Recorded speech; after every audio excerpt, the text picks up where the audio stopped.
আল্লাহর হাবিব সাল্লাল্লাহু আলাইহি ওয়াসাল্লাম বললেন, সাবআতুন ইউযিল্লুহুমুল্লাহু ফি যিল্লি ইয়াওমা লা যিল্লা ইল্লা যিল্লু।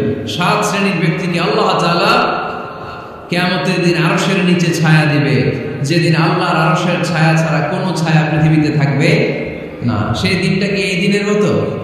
কিয়ামতের দিনটা আজকের এই দিনের মতো হবে? 50,000 বছর হবে। এটা লেন্থ, এটা ডিউরেশন। কাআন সাফসাফা লা তারা ফিহা ইওয়াজা ওয়ালা আমতা, লেভেল প্লেইং ফিল্ড, তামার জমিন। একটু কল্পনা করেন তো ওই দিনটা কত ভয়ঙ্কর।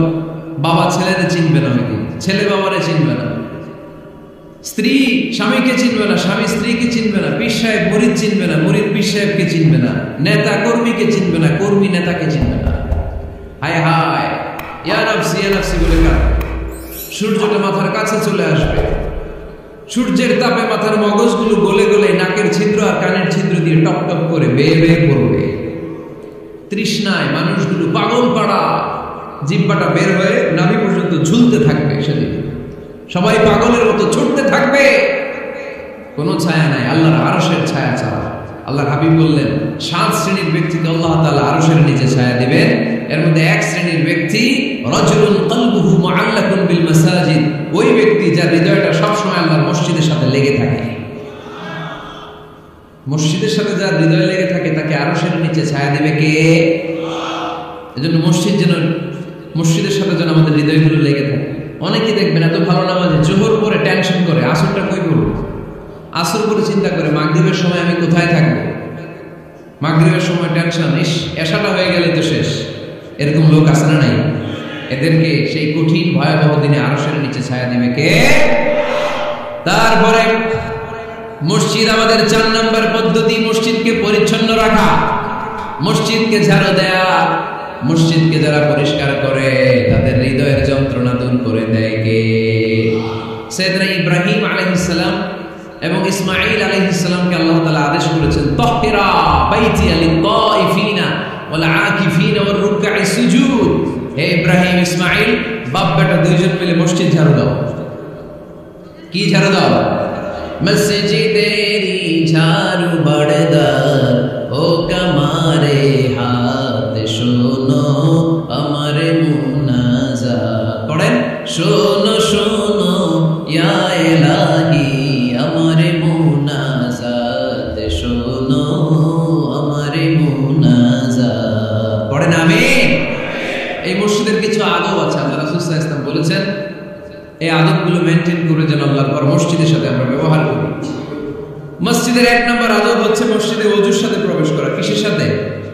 ওযু করে পরিচ্ছন্ন হয়ে মসজিদে প্রবেশ করা। এজন্য অপবিত্র অবস্থায়, গোসল ফরজ, এরকম অবস্থায় মসজিদে ঢোকা যাবে? কথা বলেন, ঢোকা যায়? যেই নারীদের মাসিক চলতেছে, মেনস্ট্রুয়েশনাল পিরিয়ড চলতেছে, ওই নারীদের পক্ষে মসজিদে ঢোকা যায় আছে? নাই। তাহলে এটা হলো 1 নম্বর আদব। মসজিদে ঢোকার সময় কি করে ঢুকবো? ওযু করে। আওয়াজ করে বলেন, কি করে ঢুকবো?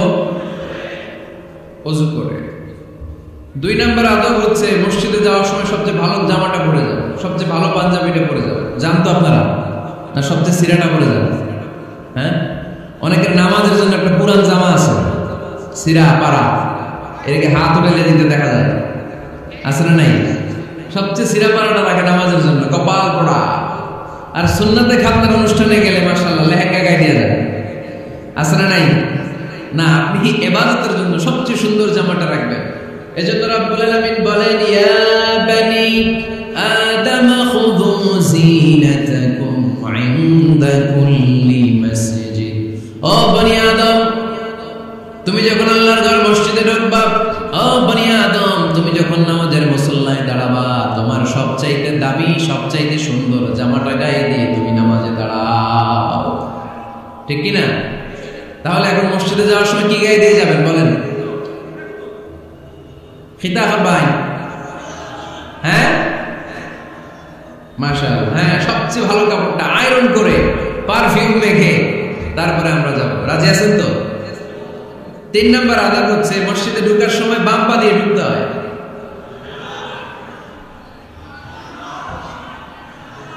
কোন পা?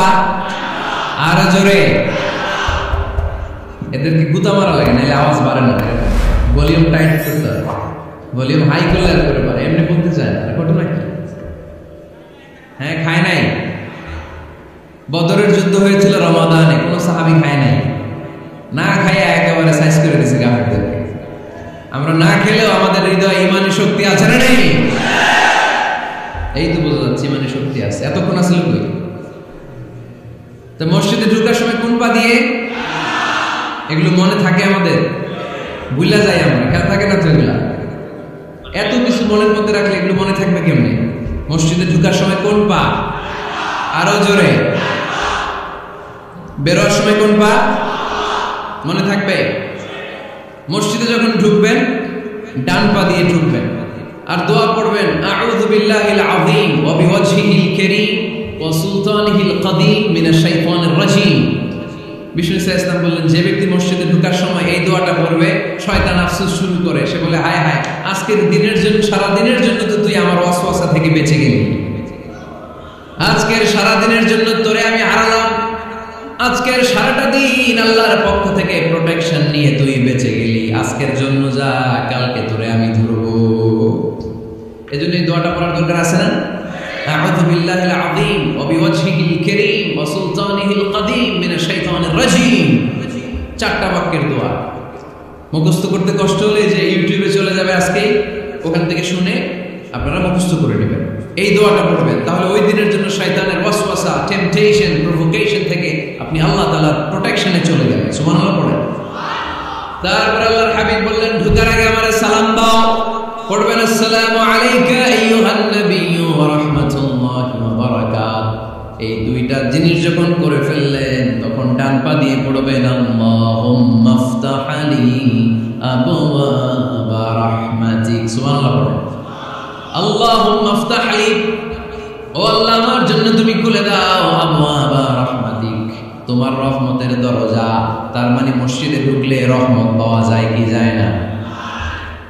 মসজিদে ঢুকলে পাওয়া যায় রহমত, মসজিদের বাইরে রহমতের কথা আল্লাহ বলে নাই। মসজিদের ভিতরে রহমত। কোথায় রহমত? কোথায়? মসজিদের ভিতরে রহমত আছে না? তার প্রমাণ, মসজিদে ঢুকলে শান্তি লাগে কেমন জানি, আর ঘুমে ধরে। মসজিদে ঘুমাইছেন কারা কারা দেখি?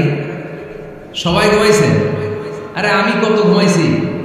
জুমার নামাজের সময় যে কি ঘুম আসে, আসে আসে, কমন পড়ছে, একেবারে কমন পড়ে গেছে। ঘুম আসে কারণ রহমতের ঝিরি ঝিরি বাড়ি ধারা আল্লাহ তাআলা আরশের উপর থেকে নাযিল করতে থাকে, আর এই রহমতের কারণে হৃদয়টা প্রশান্ত হয়ে যায়, অনেকের ঘুমও চলে আসে, ঠিক কি না? এজন্য আল্লাহুম্মা ইফতাহ লি আবওয়াবা রাহমাতিক, ও আল্লাহ তোমার রহমতের দরজাগুলো আমার জন্য খুলে দাও। এই দোয়া বললে রহমতের দরজা খুলে দেয় কে? আবার মসজিদ থেকে যখন বের হবেন তখন কোন পা দিয়ে? জোরে বলেন। বাম পা দিয়ে কি পড়বেন? আল্লাহুম্মা ইন্নী আসআলুকা মিন ফাদলিক, ও আল্লাহ তোমার কাছে আমি তোমার পক্ষ থেকে ফদল চাই, মানে রিজিক চাই। রিজিক দেওয়ার মালিক কে? তার মানে খুব সোজা সাপটা কথা হচ্ছে, মসজিদের ভিতরে পাওয়া যায় রহমত, আর বাইরে পাওয়া যায় ফদল বা রিজিক। বাইরে পাওয়া যায় কি? রিজিক। মসজিদের ভিতরে রিজিক আছে, তার মানে সারাদিন মসজিদে বসে থাকলে রিজিক মিলবে। নামাজের সময় নামাজ পড়তে হবে, কাজের সময় কাজ করতে হবে,